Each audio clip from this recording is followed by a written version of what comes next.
I've been standing and teaching all day, and I have just a little bit of time before I have to take somebody to something. So I pulled out my foam roller, and this is a little bit of push through the heel, pull back through some plantar flexion, i.e., footwork standing with a roller. And I won't even tell you, I'm thinking about like 20 different things right now. So I may not do the same choreography on each side, but I'm thinking of pulling back up through into that plantar flexion. Try to keep the roller level. That was me not being level, and you can see it reverb up through. I was not square at all. Push through the heel, pull back up through, push out away. And then there's a hamstring stretch, but you have to reach out over as you keep looking for the roller down through the back of that leg, standing fiercely on top of that standing leg so that the roller doesn't roll. And then coming up, I think I'm going to try that on the other side again. And out away it goes. Scoop in and up, which you don't really see me doing with my abs because, well, I'm wearing a real bad shirt to show you abs. But, again, I've been teaching all day. I've been working.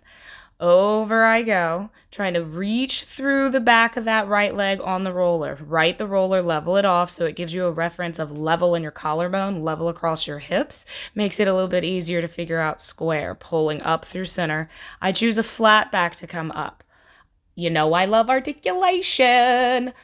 But again, I've been teaching all day and kind of like hovering over clients. So lifting and pulling myself up really, really feels good as I go sit in the car the rest of the afternoon. So let's get some tricep work on. Taking some dips, and as much as it's like arms, arms, shoulders, shoulders, what I'm really thinking is picking up my low back, lifting it up through, keeping it light enough that I can find my hips, adjust my feet. And I was about to drop there, so I reset and then really pulled back up into my upper back, up through my shoulders. Few more tricep dips, and then yes, the tail curls up, I'm still thinking this scoop and pull back through the front of me that has a connection of my low back and pelvis up into, making it easy to find that kind of rock back and forth tendon stretch leg pull feeling. Yeah, you know what I mean? Oh, look at that, little releve. Yeah, look at that. That was nice. Let's see what happens next. Treading some feet. Now you have a choice. Do you let your pelvis move or don't you?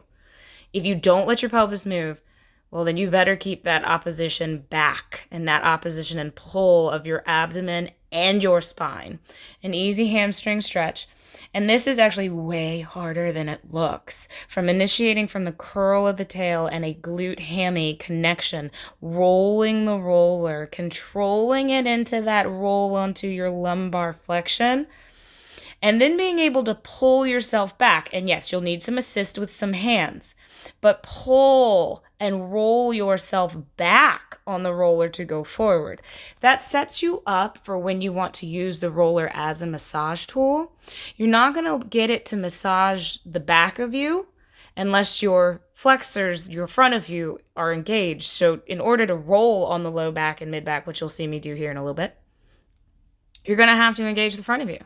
Scooping and rolling back through. You see that little clunk clunk moment? Well, that's bound to happen. Just try and control yourself. And then I'm looking for that opening of the chest. And really, you have to be true to your shoulder mobility. And here I am working an external and internal rotation of the humerus in the socket while in full thoracic flexion and cervical extension. There's really no weight on my head. The weight's in my hips, and the weight is pulling back through my shoulders and back through my upper back, but I'm still connected enough that the weight is not collapsing into my neck, which means I'm not really collapsing in my shoulder girdle.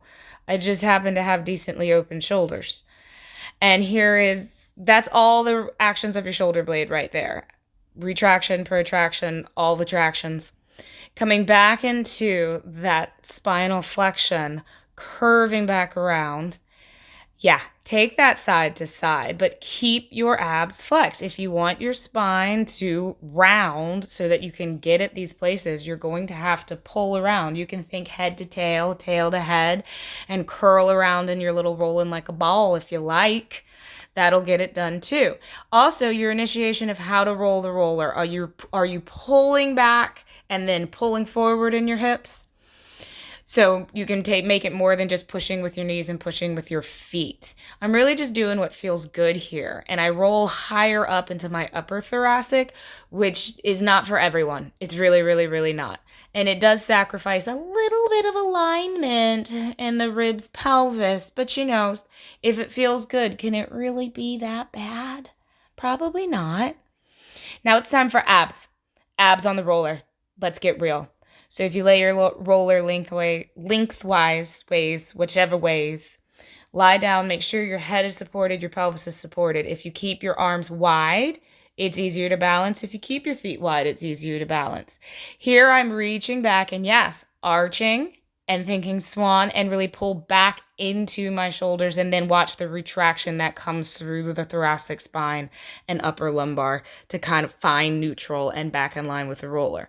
Letting the shoulders take their orbit and then letting it take me somewhere else. And if you notice, I'm yawning because it really does open up your chest and really make you want to pull more air in. When your arms are up above you on the roller, where does your shoulder blade stay interactive with your upper back? Where does it actually cause swan to happen? Now, because my head is being stopped by the roller, I can't go into cervical extension. That's why you're going to see my ribs pop up. Oh, wow, I brought it around into 100. That was fancy pants. And to get into that 100, I definitely had to pull back into my front body. And yes, pull the front of my ribs together as much as I was splaying them open a moment ago. But if you can really, really harness the balance between the front and back of you, you can pretty much go anywhere. Lengthening back out of that 100. And now for your brain, opposite arm to opposite leg, moving away from each other and pulling back up to center. Pushing the weight of them away and pulling the weight of them back up. Here's the secret. Keep reaching through the active diagonal of the arm and leg that are moving, but keep pulling together more actively in the diagonal that is stable. So now here, I've got my left arm up, and I'm thinking real hard about how to lift my right leg without twisting my pelvis around. If you roll the roller, then you roll. Don't roll the roller. It's as simple as that. So albeit it's my left arm and my right leg, what I'm thinking about is the diagonal of my right arm and my left leg, which are a closed diagonal chain because my foot's touching the floor, my hand's touching the floor. How can that stabilize me so I can reach that open diagonal and pull it back into center? And you'll find that working that way really often helps stabilize you. Oh, Lord, what did I do now? Oh, I made it speedy. So if you ever ask yourself, do my foot and my hand touch the floor at the same time? I ask myself that. You have to move your arm considerably faster to get it back down at the same time as your foot. Try it. Believe me, I didn't realize that it was so hard. I was like, how come they're not touching the floor at the same time? And then I don't know what is where. All right, but now I've got that nice connection up into my upper back. I give it a little wiggle shake to let that whole left side of the pelvis shake out. Pretty sure I'm going to do that on the other side because that probably felt really good. Uh-oh. It looks like stomach series.